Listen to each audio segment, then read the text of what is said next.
We do not confirm or deny the truth of any story, but our stories are narrated based on the accounts of real individuals and the events that have happened to them. For years, we scanned the sky for a sign. We sent signals to the stars in the darkness beyond. Are we alone? But the skies were quiet. Always so quiet, leaving us to our own makings. But crying children never cease, and neither did we. We sent calls into every corner of space for decade after decade. We refused to believe no one was out there. They had to be. Yet, for some unknown reason, they never answered us. Everyone remembers when that changed. They think it responded to the Arecibo message from 1974. The response to the Arecibo message was received almost 3 months ago in 2 separate parts. The first part of the message was received at the Hat Creek Radio Observatory in California. The Allen telescope array picked up what sounded like static interference that continued on for over an hour. It consisted of unintelligible screeching and buzzing sounds that continued without pause for the whole hour. The meaning of this message was never discovered, if it had one. The only thing we knew was that the signal's origin came somewhere in the Hercules constellation, near Messier 13. As soon as that signal stopped, the real message began. We made contact that day, and we were asked a question. Who is there? It came not through the radios, but as a voice. A voice, inside all of our heads, asked the question to all of us. I heard it. My wife heard it. The young heard it and the old heard it. Even the deaf heard it. Everyone, everywhere, heard this voice whisper that question in their heads, in every language on earth. I remember it almost too clearly. It asked in that familiar, yet indescribable voice that's always there in my mind. It was like one of my own thoughts had gone rogue and had decided to speak directly to me. The world seemed to stop as everyone listened for what came next. Where are you? The heavy question seemed to linger in our minds for hours afterwards, and then for days, and then for weeks. That day changed everything. There were the doubters from the very beginning, and the holy ones who claimed that God had spoken to all of us and that the time to repent was now. There were those who claimed they'd heard nothing, and those who'd claimed that the aliens had given them their own secret messages. And, of course, there were those who truly believed that we had been contacted for the first time by an extraterrestrial race like us, one ready to communicate, ready to lead us out of the dark. We were wrong. We never made contact with alien life, at least, nothing comprehensible or discernible to human understanding. The stars are vast, and in their vastness our voices had touched the ears of something truly incomprehensible. Something hungry and malevolent. The voice. We realized our mistake when the ground started to groan. Beneath our feet, everywhere, the ground seemed to moan. The muffled sound shook through the dust and dirt below us. No one knew what was causing it, at least, not until the calls started coming in. The graveyards were screaming. All at once, the dead had started screaming. Every deceased man, woman, and child was turning in their graves. All the animals did so, too. Every dog, every cat, everything that had ever walked this earth. The cries of ancient whales shook the seas, and the shrill screeching of birds echoed in the forests. The caskets shook, and the morgues howled. The voices stopped together, in an instant leaving the world in an amplified silence. In their absence, a new sound filled the air. The voice returned. I hear you. It came as a whisper from behind. An ominous, yet oddly playful, presence that felt so close, but was truly still so far away.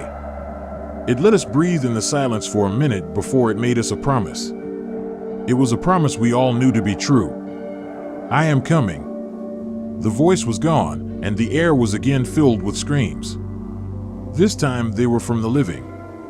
After the voice had gone, we were left to our own devices. Millions panicked, and rightfully so, as chaos took hold of the streets. Many would die in the violence and the gunfire of that night. They would be known as the raptured before long, and the rest of us were the condemned. We could only wait. The screaming dead was only the first of the side effects that we felt as the voice approached. The closer it got, the more we felt it. That first night after the screaming, we noticed the stars bleed for the first time. A section of the western sky had turned black, blacker than the night. It was only truly visible because of the ring of stars around it. The light from those stars had turned red, and they seemed to bleed across the sky like food coloring dropped into water. Their light swirled and flowed all around the edge of some unseen mass. I knew then that I was staring into the face of the voice. Our scientists claimed that nothing was there, and that their radar and scans always came up empty. Their telescopes could see nothing but darkness in that section of space. However, the proof was right in front of us, as every night that ring of darkness got wider and more stars bled in the sky. We watched it come. As each night passed, the black spot would widen and more stars would distort and bleed around it. During the day, a new hell would greet us. The side effects worsened. The day always brought something new. I'm sure most of what happened will go untold and unknown. The animals started disappearing. All of them. No tracks, traces, or bodies were left behind. Pets would run away, some violently so. They all retreated, never to be seen again. The forests were left abandoned, the oceans empty, the air was left silent. The world left seemed empty and lonely.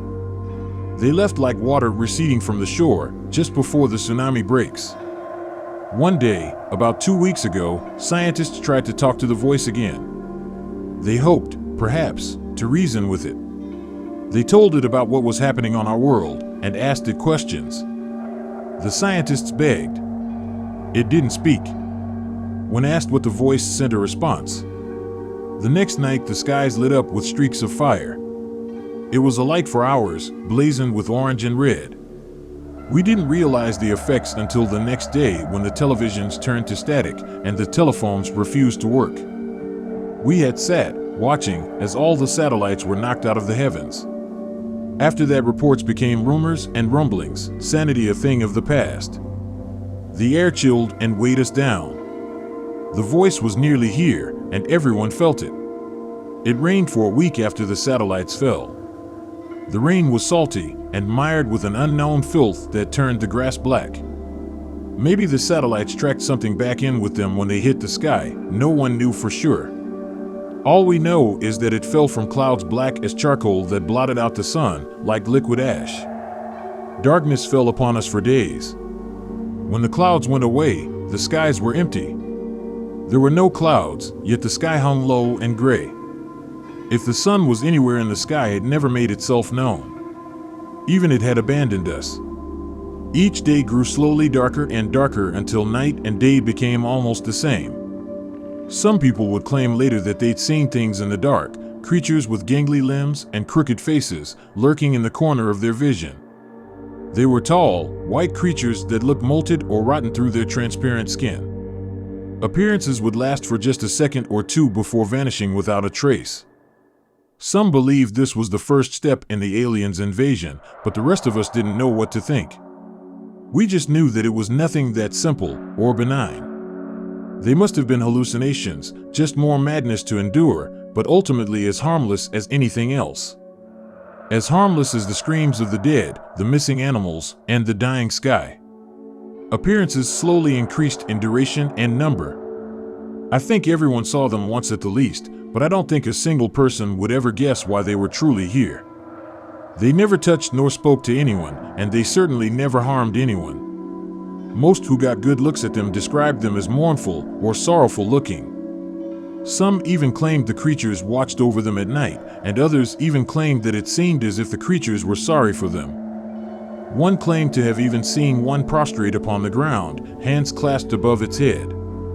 He said it was praying for us. Prayer was no help.